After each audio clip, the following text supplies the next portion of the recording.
पत्नी आधी प्रियकरासोबत पळून गेली. 7 दिवसांनी परत घरी आली. नवरा विचारात, घेऊ का तिला घरात? 7 दिवस प्रियकरासोबत होती. किती वेळा झाला असेल कार्यक्रम?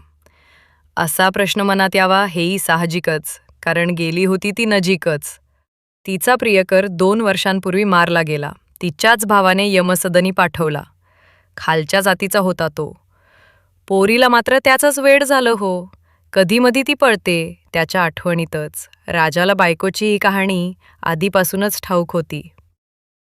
सुंदर शरीर, गोरीपान रूप, 10 लाखांची रोकड, या मोहातच राजाने लावलं लग्नाचं खोळंबलेलं कोडं. आता तो तिच्या पळून जाण्यात आणि येण्यात मग्न. कधी संशय, कधी प्रेम, असा तिच्यावरचा दृष्टिकोन अगम्य.